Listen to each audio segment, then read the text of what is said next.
I've already lost count of the days since they relieved me of duty. Strange how years of your life can just vanish in the blink of an eye.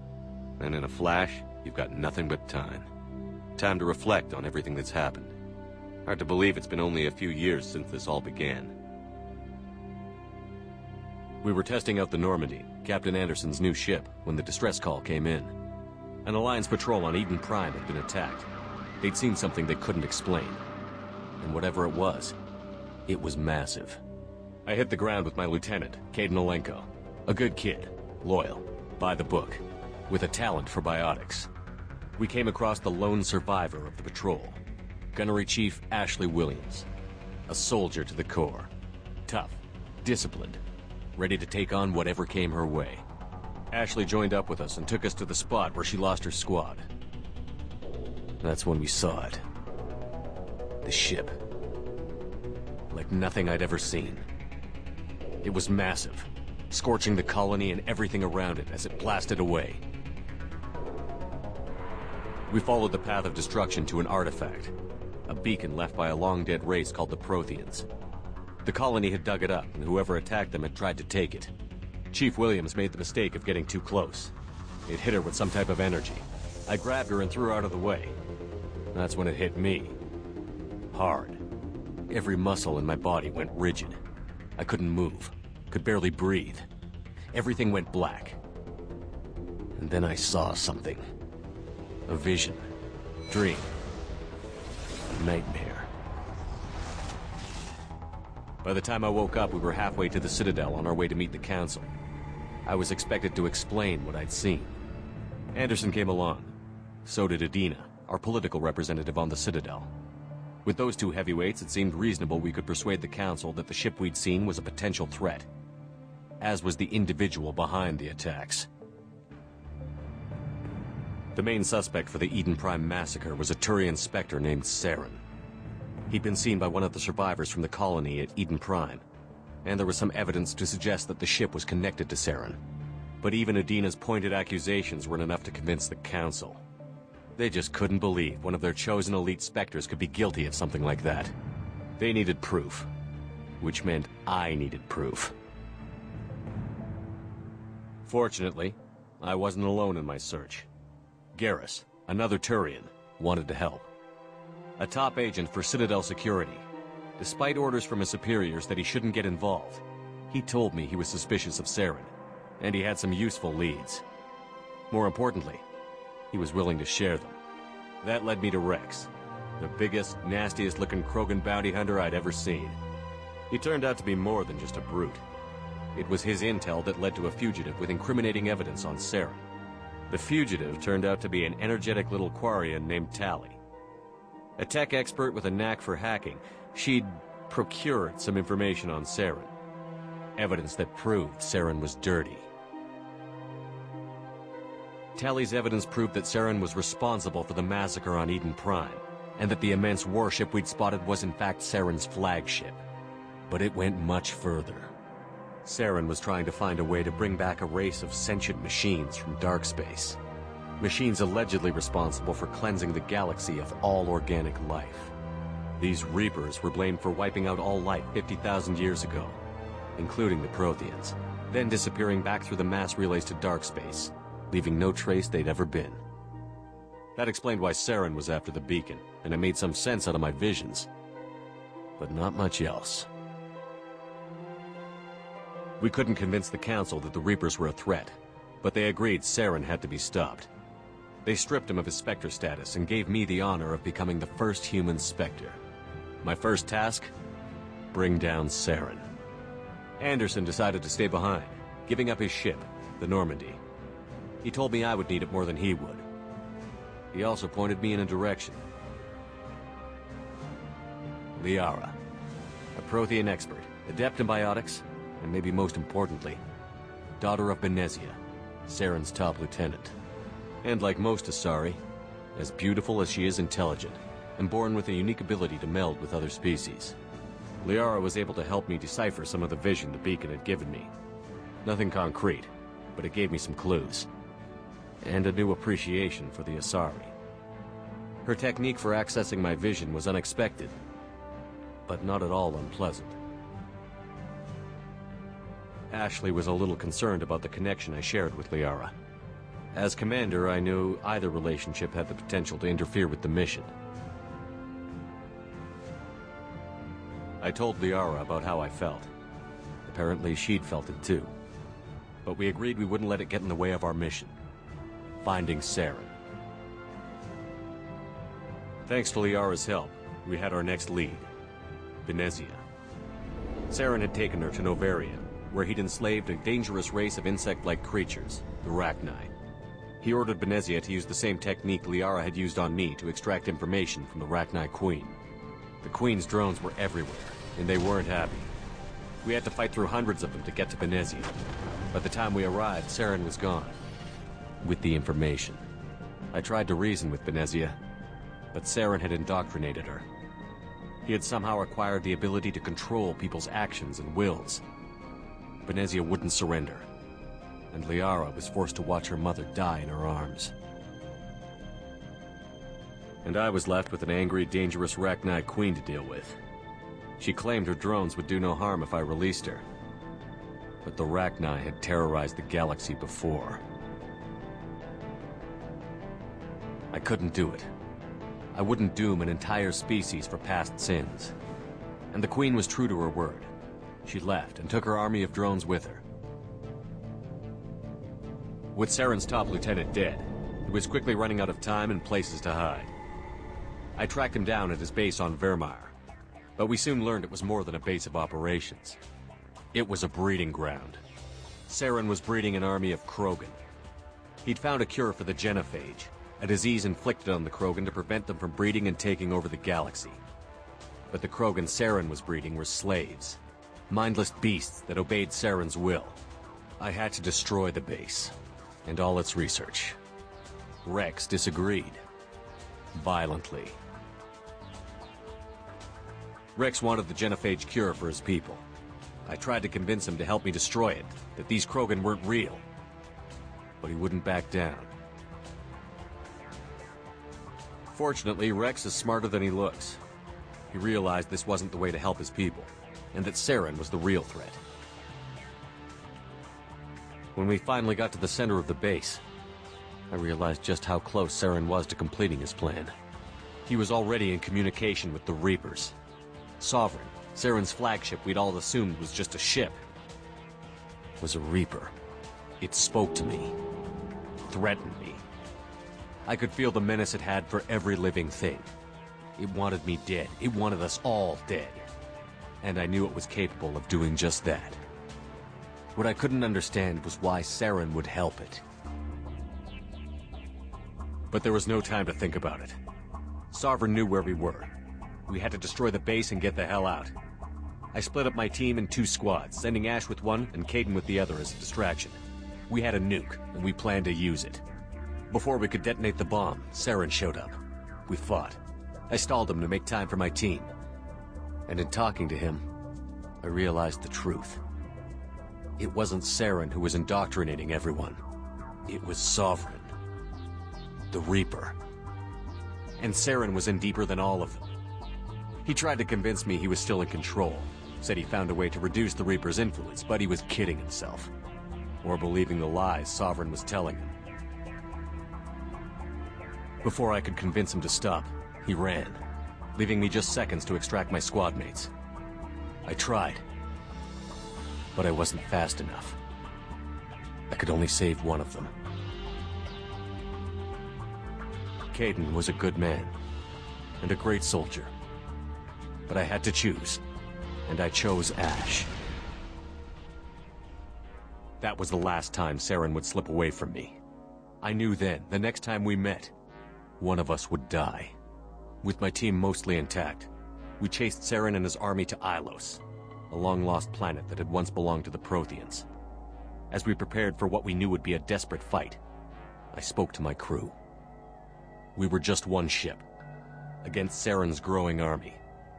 I assured them all that despite the odds, we could defeat him. Liara saw through my words. She knew I was hurting after Caden's death. She could sense my doubts.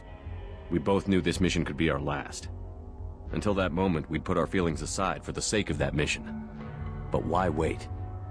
We gave in to each other, and it was perfect. While it lasted. We arrived on Ilos, close behind Saren. Once on the planet, we discovered a Prothean databank that helped me put the final pieces of my vision together. The Reapers had come 50,000 years ago, and every 50,000 years before that, each time purging the galaxy of life. The Protheans had fought and died, like every species before them. But a few survived long enough to leave a parting gift. The Protheans had discovered that the Citadel was the key to controlling the mass relays. By sabotaging the Citadel, they found a way to close the relays to dark space, slowing the Reapers' return, giving us the time we needed to find a solution to stop the Reapers once and for all. Saren knew this. He was leading his army to take control of the Citadel and re-establish the relays to dark space, bringing the waiting Reapers here to destroy us all. We followed him to the Citadel. It was intact, but heavily damaged. He had caught the Council fleets by surprise, and they were only now regrouping. And with Sovereign as his flagship, there was little hope the fleets could counterattack with enough strength to take back the Citadel.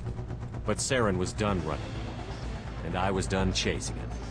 As the Alliance and Citadel fleets battled Saren's army outside, I cornered the Turian bastard in the Citadel tower and confronted him. He died believing that the Reapers would save him. As I fought to regain control of the Citadel, the Council's flagship, the Destiny Ascension, fell under attack.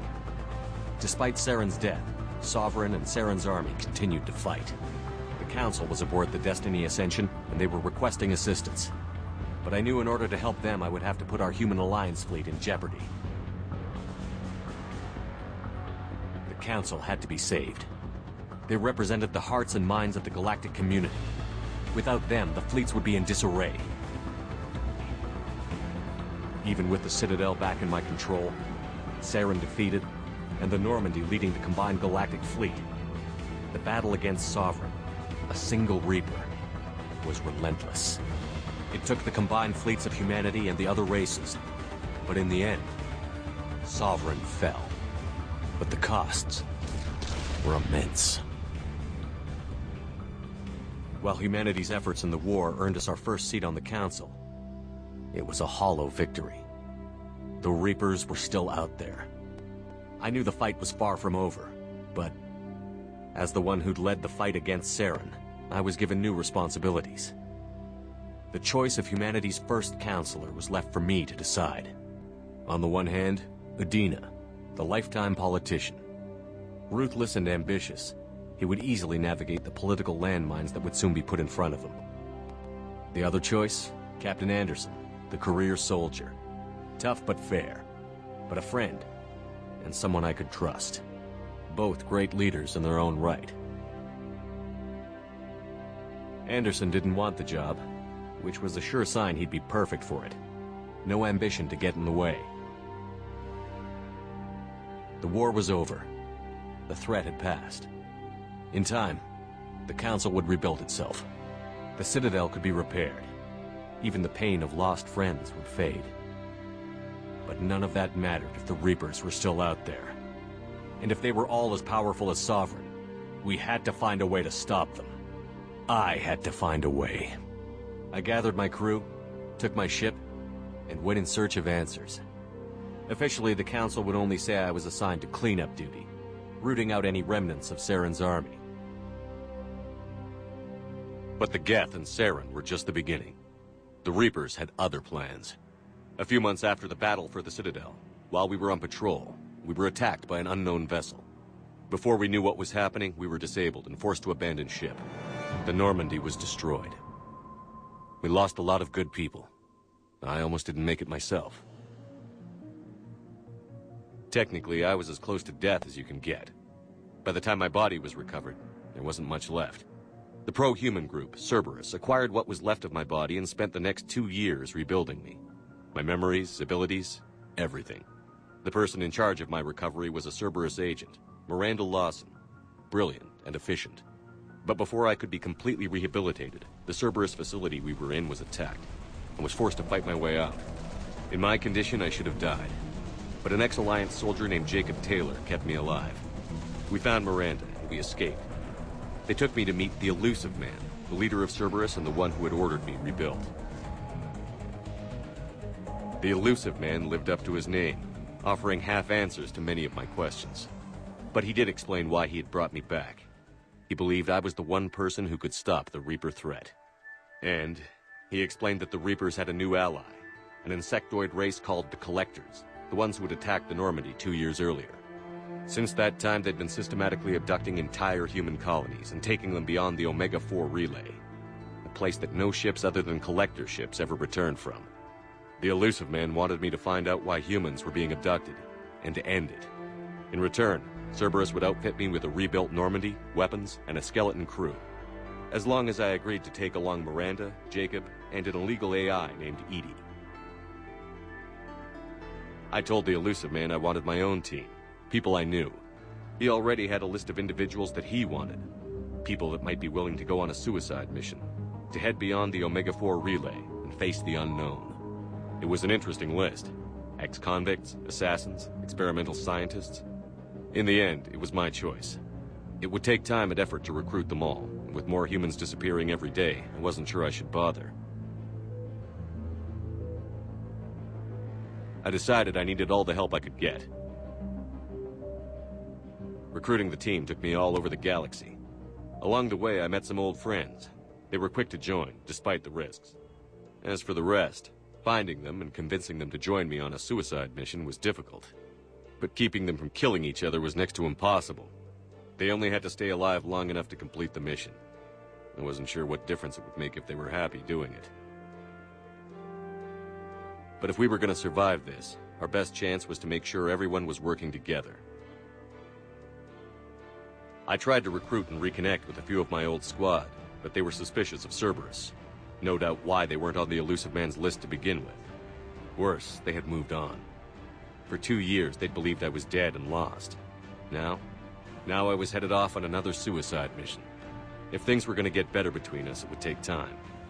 But I was running out of time. If they wouldn't help, then I'd find someone else. With most of the team recruited, we were getting close. We just needed to figure out how to survive the Omega-4 relay. Our best chance came when we discovered a damaged Collector ship. We went in knowing it could be a trap, but we had to try. What we found there was almost unbelievable. The Collectors weren't a new race at all. They were the twisted remnants of the Protheans, slaves of the Reapers, and humans were the next target.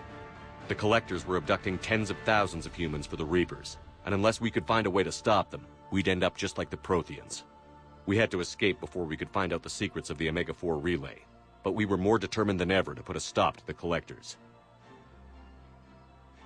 All we needed now was a way through the relay. Edie had figured out what we needed, and the elusive man knew where to find it. We stole parts from a derelict Reaper to mask our ship's signature, to make the Normandy appear as a Reaper and allow us safe passage. As soon as we had what we needed, Joker and Edie began testing. But while I was away on a mission with the team, the Collectors attacked the Normandy, determined to destroy it before we could finish the tests. Joker and Edie did their best to fight them off. They saved the ship, but the entire crew was abducted, taken beyond the Omega-4 relay. Jacob wanted to go immediately and rescue the crew. Edie and Miranda wanted more time to prepare before we attacked. We only had one chance to attack the Collectors. I knew we had to be ready before we went, even if it meant sacrificing the crew. I gathered everyone to go over the plan. We all knew this was likely a one-way ticket. The team was ready, but they were nervous. We knew this could be our last day together. We were scared and looking for reassurance. Some of us found it in each other.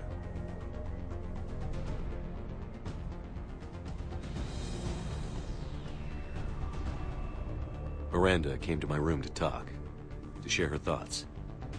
We spent the night together, comforting each other. The day of the attack, everything went as planned, at first. The Normandy made it safely through. As we scanned the wreckage of all the ships that had failed before us, we found what we were looking for. The Collector base. And guarding it, the ship that had destroyed the Normandy 2 years ago, and almost ended my life. But this time, we were the attacker. And the Normandy was equipped to deal with it. We took some damage, but destroyed the Collector ship, and made our way to their base. We knew the fighting inside would be brutal. We arrived intact, but the team wasn't strong enough to withstand the assault. Eventually, we made it to the heart of the base. To this day, I can hardly believe what we saw there. The collected humans had been dissolved, transformed and repurposed to create the frame for a new Reaper. A massive human Reaper abomination. We had no choice but to destroy it. The battle caused severe damage to the base, but we needed to destroy it completely. As I prepped explosives to finish the job, we received a message.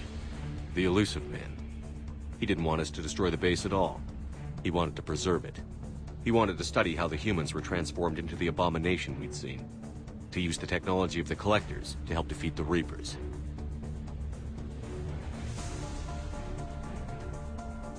I always suspected the elusive man had his own motives, but I couldn't agree with him on this. We had stopped the Collectors. We would find a way to stop the Reapers without sacrificing our morality in the process. We destroyed the base, completely, and escaped back through the Omega-4 relay. The mission was a success, and in the end, the whole team made it out alive.